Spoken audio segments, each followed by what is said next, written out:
Saya melihat orang-orang yang paling bahagia dalam hidup saya itu, saya lihat mereka yang bertani atau petani. Dari situlah saya berpikir bahwa saya mau menghabiskan hidup saya itu sebagai petani.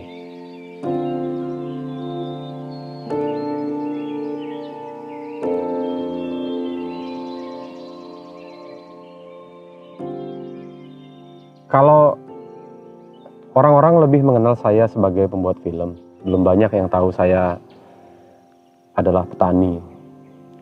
Cuman bertani ini sudah saya cita-citakan sejak saya pertama kali membuat film juga. Nah, saya ingin menjalankan hidup seperti orang-orang Bali pada zaman dulu itu. Bertani, sehari-hari bertani. Ada waktu luang, saya berkesenian membuat film. Gitu. Ya bedanya kalau dulu orang bermain gamelan, menari, melukis, bikin patung, waktu luang saya gunakan untuk membuat film.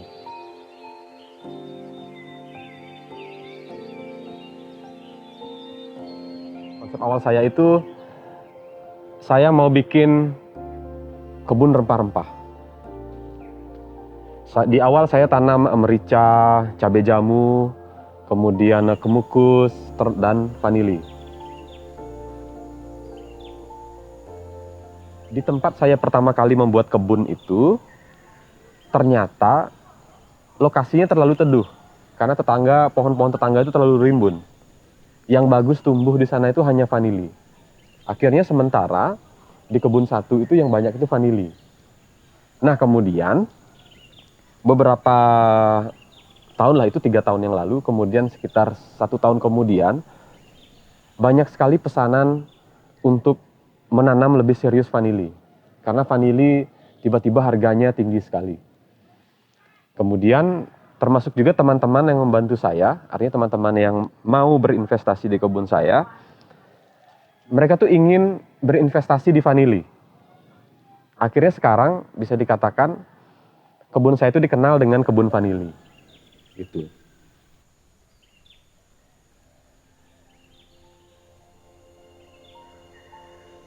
Mupubati Farm itu adalah nama kebun saya gitu, nama bisnis saya. Kemudian karena saya modalnya sedikit, tidak punya tanah gitu, saya mencari investor. Siapa yang mau memberikan saya tanah? Mau tanah milik, mau dia ngontrak, mau apapun gitu. Yang penting saya nanti bisa mengelola tanah itu. Nah, Mupubati Farm mengelola. Mupubati Farm ini semangatnya adalah solidaritas. Saya tidak merancang sebuah bisnis yang bersifat kapitalis yang sadis gitu, enggak. Saya ingin kebun ini dimiliki oleh sebanyak-banyaknya teman saya. Jadi otomatis saya juga akan banyak punya orang yang akan mengontrol kerja saya gitu.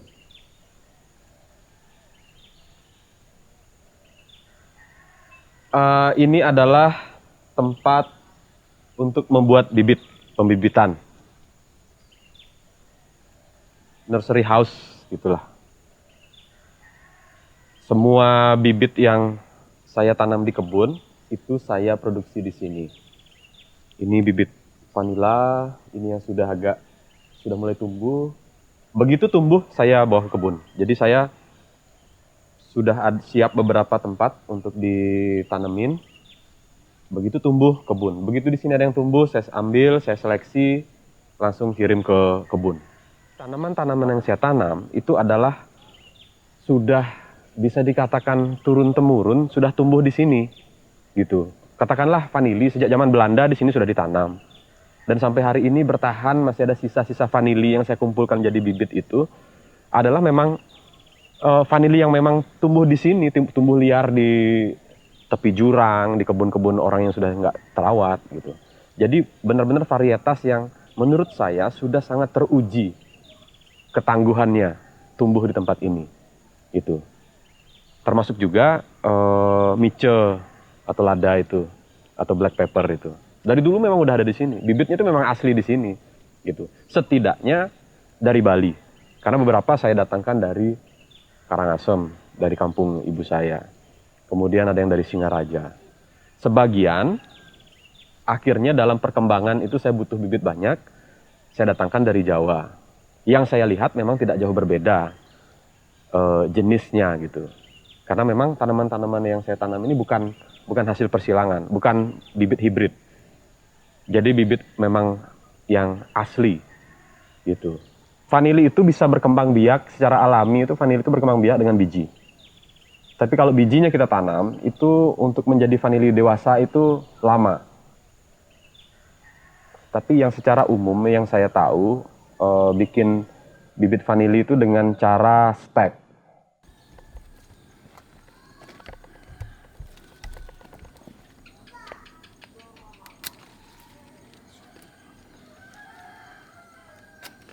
Jadi yang bagus dijadikan bibit adalah seperti ini. Ini dipotong dulu sekitar 50 cm, dibuang. Ujungnya ini dibuang 50 cm. Kemudian barulah yang di bawahnya itu cukup tua untuk dijadikan bibit. Itu yang cepat keluar akar, cepat keluar tunas. Tapi kalau ini jadikan bibit, ujung ini akan terbuang, kasihan. Makanya pada saat saya mencari untuk bibit, saya akan cari yang sudah dia tumbuh panjang, masuk ke tanah, kemudian naik, dia keluar akar baru. Nah, bagian dia naik itu sebelum akar itu saya potong sama yang menggantung sedikit. Dalam waktu 2 minggu dia akan keluar akar, dalam waktu sebulan dia akan bertunas. 1,5 atau 2 bulan itu siap dibawa ke kebun.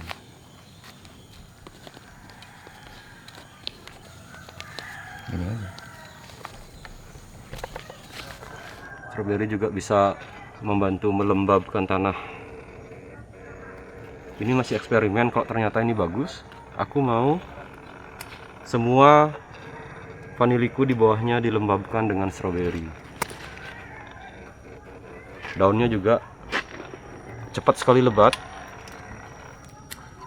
Kita pangkas biar jadi pupuk daun-daun yang tua.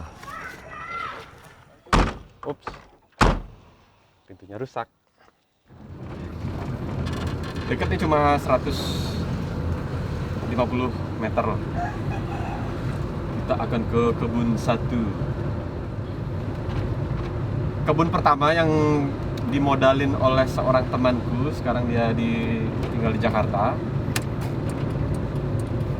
Orang pertama yang percaya bahwa kebun saya yang ada di rumah itu layak untuk dikembangkan.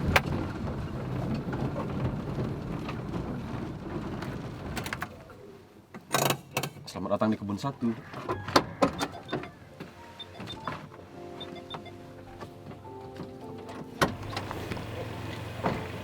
Jadi ketika saya punya konsep, saya bikin kebun kecil di belakang rumah. Kawan saya namanya Wena Wahyudi, dia orang pertama yang merespon. Artinya orang pertama yang percaya bahwa konsep saya yang ada di belakang rumah yang kecil tersebut layak untuk dikembangkan. Jadi Wena Wahyudi yang menyewakan saya tanah di sini, sehingga saya bisa membuat kebun 1 ini. Kebun 1 ini udah 3 tahun. Beberapa sudah ada yang berbuah. Ini buahnya nih. Ini buah vanili ini. Lumayan besar-besar. Nah, yang seperti ini nih, bagus buat bibit. Kalau bikin bibit ini ditanam 2 minggu, dia akan keluar akar. 1 bulan dia akan keluar tunas. Artinya tunasnya udah bisa jadi udah cukup panjang dalam waktu 1 bulan itu. 1,5 sampai 2 bulan itu sudah bisa ditanam di kebun. Buah ini usianya sekitar ini hampir 8 bulan usia buah ini. Dia akan bagus dipanen pada saat usianya 9 bulan. Di sini gunung agak dingin. Kalau di daerah yang lebih panas, di dataran rendah, vanili itu lebih cepat matang, sama seperti kopi. Tapi kalau untuk mencari mutu biji yang bagus adalah biji dari buah yang 9 bulan di pohon. Setelah dikawinkan, tunggu 9 bulan, panen. Itu mutu terbaik dari vanili didapat dari buah vanili yang usia 9 bulan itu. Nah, perawatannya paling cuma penambahan kokopit aja. Penambahan kokopit, kemudian pupuk kandang,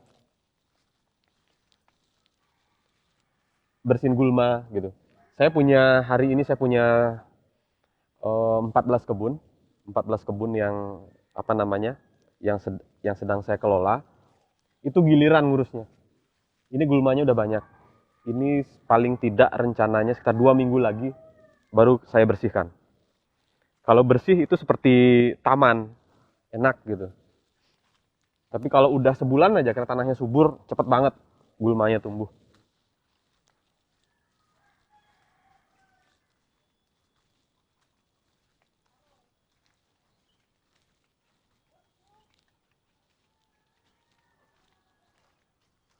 Nah, ini vanili. Bunganya yang mekar. Nah, ini kerjaan dari eh, pekerja-pekerja saya, dari pegawai-pegawai saya. Ini udah gagal nih. Em, Mahkotanya udah jatuh duluan, bunganya udah jatuh gitu. Ini bisa jadi akan jadi buah vanili, tapi jadinya kecil. Tapi kalau sudah seperti ini sudah besar gitu buahnya, tapi sisa bunganya masih menggantung, itu bakal tumbuh terus panjang. Nih, ada yang berhasil, ada yang enggak. Ini saya tandain nih. Jadi saya tahu siapa yang gagal gitu. Nanti saya akan kasih arahan lagi atau saya cek siapa giliran hari ini mengawinkan. Kenapa gagal, gimana. Ini yang awal yang saya kawinkan sendiri, saya kasih contoh mereka. Kemudian berikutnya, ya beberapa ada yang sudah berhasil, kelihatan berhasil. Kalau sebelum vanili itu akan menjadi gede sesuai keinginan kalau bunga ini menggantung 3 bulan. Menurut saya 3 bulan ya gitu. Kalau dia menggantung cuma 1 minggu, vanili ini jadi, tapi kecil gitu. Kalau menggantung lama, sampai umur 7 bulan, itu biasanya dia tetap gantung sih gitu. Itu. Begitu dia jatuh, pertumbuhan stop. Begitu dia masih, dia akan terus manjang. Gitu. Ini dikawinkan tadi pagi nih, sudah dikawinkan. Pala putik dan serbuk sari itu ada di situ, kecil banget. Kalau vanili berhasil dikawinkan, ciri-cirinya adalah bunganya ini tidak akan jatuh.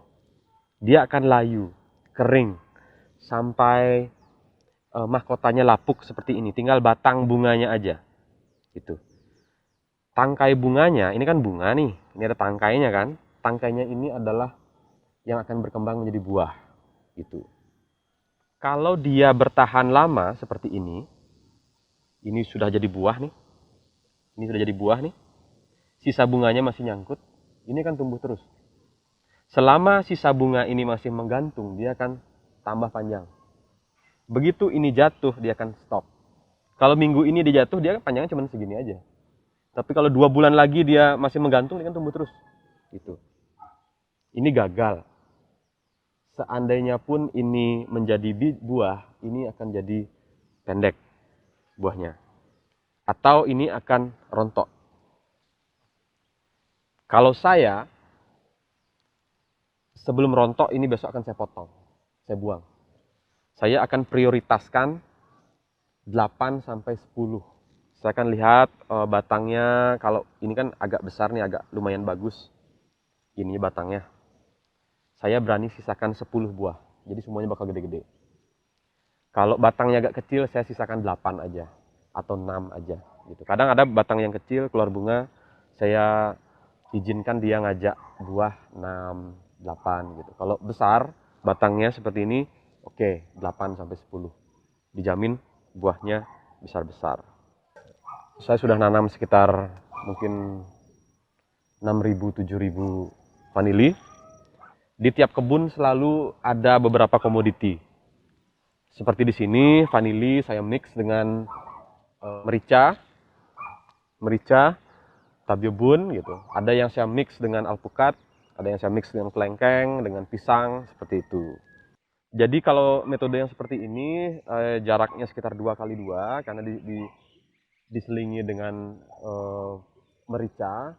Ada nanti yang kalian lihat jaraknya cuman 40 cm saya tanam, itu seperti pagar. Ada yang sekitar 1,5 kali 1,5, sama juga menggunakan media ban bekas gitu. Saya menggunakan apapun yang bisa saya dapatkan dengan murah, bahkan gratis. Ada teman yang punya bisnis tambal ban truk gitu, saya beli ban bekasnya, harganya murah. Kemudian pupuk, ada teman yang pelihara sapi, saya beli murah tai sapinya, tai ayamnya, atau apapun gitu. Sebisa mungkin saya ingin memberikan manfaat bagi orang-orang yang ada di sekitar kebun saya ini. Ada orang yang beternak ayam, kotoran ayamnya itu saya beli. Ada yang beternak sapi, kotorannya juga saya tampung di sini. Kemudian ada yang di kebunnya punya pohon gamal banyak, saya suruh potong bawa ke sini. Ini kotoran kelelawar. Jadi ada temanku punya pabrik pupuk organik. Ya dia pakailah pupukku gitu. Akhirnya saya pakai. Ini kalau dipotong lebih awal jadinya gini. Kalau kita motong vanila tidak pada musim bunga, tumbuhnya tunas, bukan bunga. Kalau ini mau dijadiin bunga, tunas ini potong lagi di sini. Pada saat sudah puncak musim kemarau.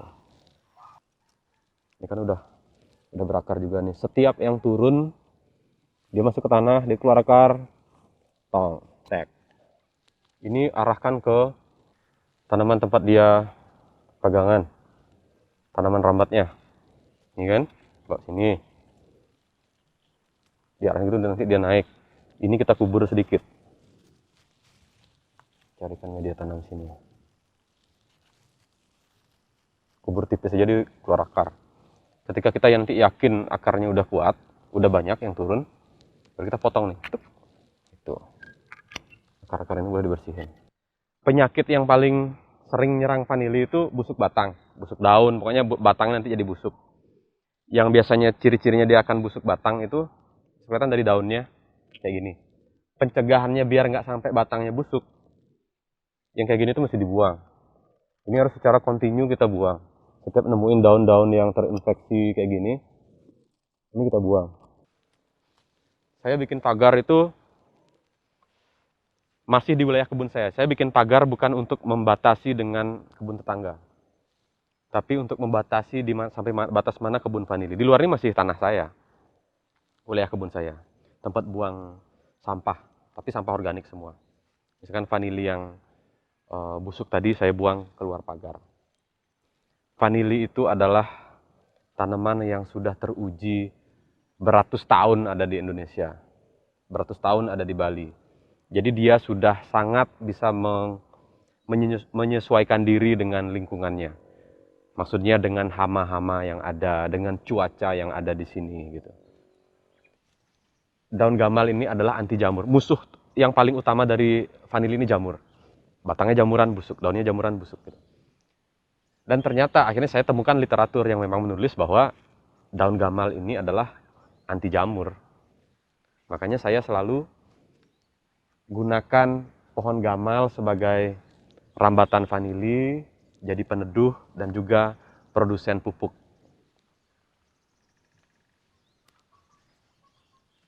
Itu juga kebunku sini, tapi di bawah baru nanam lengkeng. Waktu kemarin kan aku sempat dulu. Apa? Ye, hidungnya hilang tanah hilang, hidungnya tanah hilang, mana hidungnya? Masih.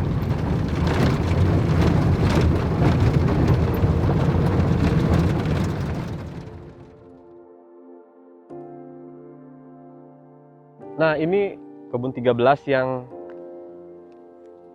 sedang kami buka. Jadi persiapan menanam itu seperti ini. Jadi lahan kita bersihkan pertama, baru kita nanti tentukan di mana akan menanam apa gitu. Biasanya saya memilih bagian yang datar seperti ini.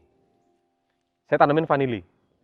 Karena vanili itu perawatannya kan paling ribet dibandingkan tanaman yang lain. Jadi biar aksesnya paling mudah, bawa pupuk, kita kerja, bawa orang lah gitu, paling gampang. Begitu kita masuk, yang kita lihat itu vanili. Hampir semua tanah di sini, tanah yang tidak dioptimalkan oleh pemiliknya. Jadi pertanian di sini itu sudah mati sejak bisa dikatakan tahun 80-an ketika ada pariwisata. Orang-orang pada kerja di pariwisata, akhirnya tanah-tanah bisa dikatakan ditinggalkan. Paling mereka naruh sapi satu, nah seperti tetangga nih. Sisanya liar aja tumbuh nih. Ada kelapa, ada manggis, ada apa. Tumbuh liar, ada pohon besar gitu. Saya mengajak teman-teman berinvestasi di sini. Tujuannya selain tujuannya mendapatkan uang gitu adalah juga untuk mengembalikan budaya bertani di sekitar tempat tinggal saya. Ketika tanah-tanah itu sudah ditinggalkan, orang sudah tidak mau lagi ke kebun, akhirnya ketika mereka butuh uang lebih, mereka akan mengontrakkan tanahnya dengan harga yang sangat murah gitu. Contohnya ini nih. Ketika orang mengontrak tanah dengan harga yang sangat murah, orang hanya akan berpikir untuk menanam kayu, dijadikan hutan. Ketika tetangga sudah menjadi hutan, kebun tetangga sudah jadi hutan, di sampingnya sudah tidak bisa lagi nanam cabai, jagung, sudah terlalu teduh gitu. Tapi saya berpikir, walaupun di samping sudah ada hutan, vanili masih bisa tumbuh di sini karena vanili butuh tempat yang teduh gitu.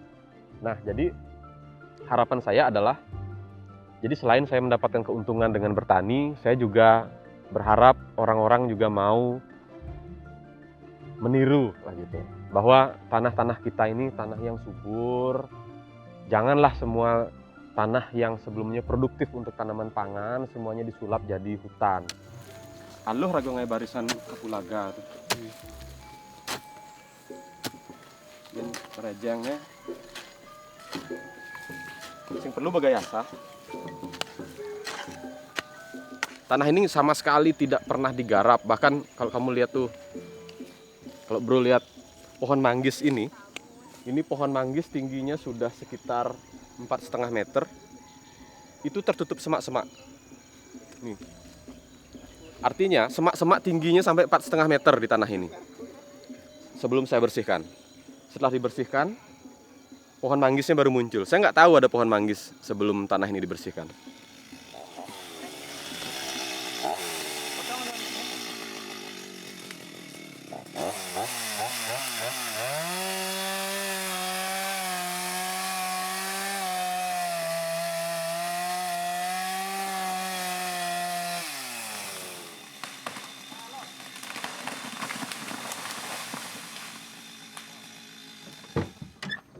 Waduh.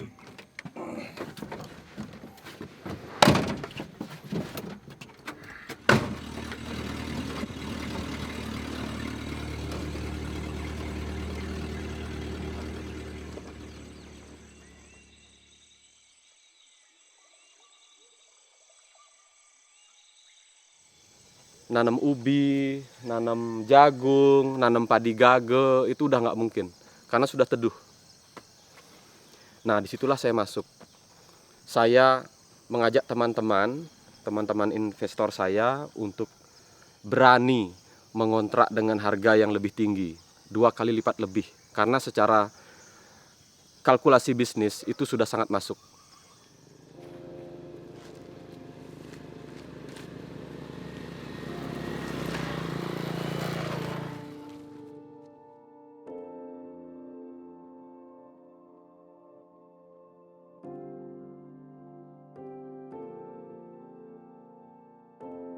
Bertani itu bukan sesuatu yang tidak kalah keren gitu.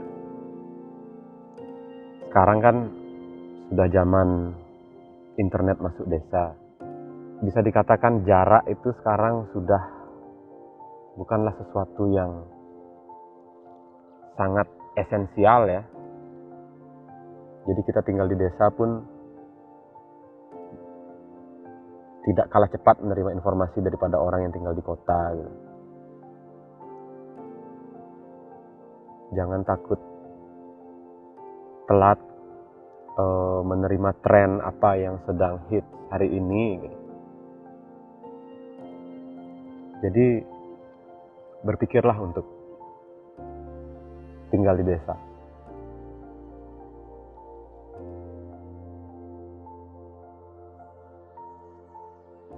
Semoga dengan saya serius bertani ini atau berkebun ini menginspirasi lagi orang untuk kembali menjadi petani atau memanfaatkan lahan-lahan yang mereka miliki untuk ditanami tanaman pangan.